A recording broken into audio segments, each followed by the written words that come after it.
మిత్రులారా, ఒక ఊర్లో ఒక మంచి ఫ్యామిలీ ఉంది. ఆ మంచి ఫ్యామిలీ ఆ ఊరు కోసం కొట్లాడుతుంది, కమిట్మెంట్గా కొట్లాడుతుంది, కష్టపడి కొట్లాడుతుంది, నిబద్ధతతోటి కొట్లాడుతుంది, నిజాయితీగా కొట్లాడుతుంది. అట్లాంటి ఫ్యామిలీలో వాడు దొంగ పుట్టిండు, లంగ పుట్టిండు, కాని పనులు చేసి ఆ ఫ్యామిలీ చెడ్డ పేరు తెస్తుంది.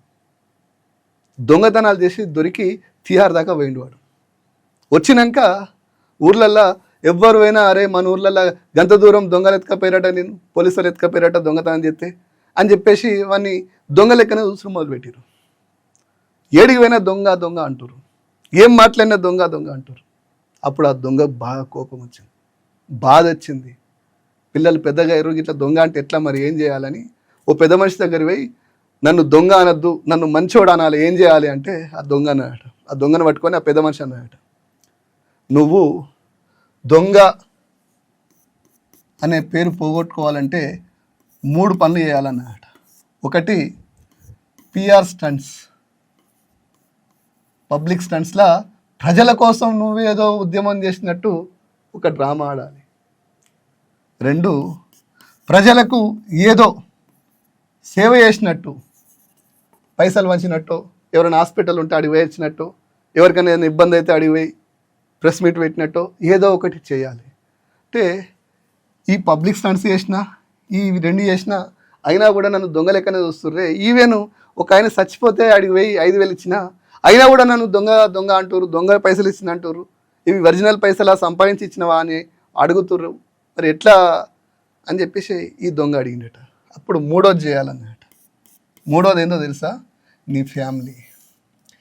ఫ్యామిలీ మీద బురద చల్లడం స్టార్ట్ చేయి అన్నట.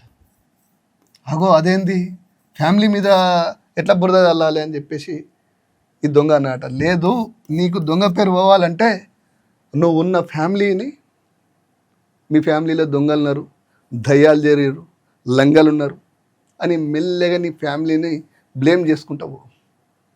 అప్పుడు ఏమవుతుందంటే నీ ఫ్యామిలీకి చెడ్డ పేరు వస్తుంది, బ్యాడ్ నేమ్ వస్తుంది, నీకు ఉన్న బ్యాడ్ నేమ్ పోతుంది అని చెప్పేసి ఆ పెద్ద మనిషి చెప్పిండట. అప్పటి నుంచి దొంగ ప్రజల కోసం ఉద్యమాలు చేసినట్టు, ప్రజలకు పైసలు వంచినట్టు. అట్లాగే 4వది ఉంటుంది, ఈ ఫ్యామిలీకి శత్రువులు ఉంటారు కదా, ఆ శత్రువులతో చేతులు కలిపి ఆ శత్రువులు మాట్లాడిన మాటల్ని గుర్తు చేసుకుంటూ ఈ ఫ్యామిలీ మీద బురద చల్లుతూ, ఫ్యామిలీని అనుకూలించే వాళ్ళకు, ఫ్యామిలీకి దగ్గర ఉన్న వాళ్ళు, ఫ్యామిలీతో కలిసి పనిచేసిన వాళ్ళ మీద బురద చల్లుతూ, ఫ్యామిలీని బ్లేమ్ చేస్తూ, ఫ్యామిలీ కోసం పనిచేసిన వాళ్ళని బ్లేమ్ చేస్తూ, ఈ పబ్లిక్ స్టంట్స్ చేస్తూ, ప్రజలకు సేవ చేస్తూ ఆ దొంగ కాస్త మంచోని లెక్క ప్రమోట్ అయిందట.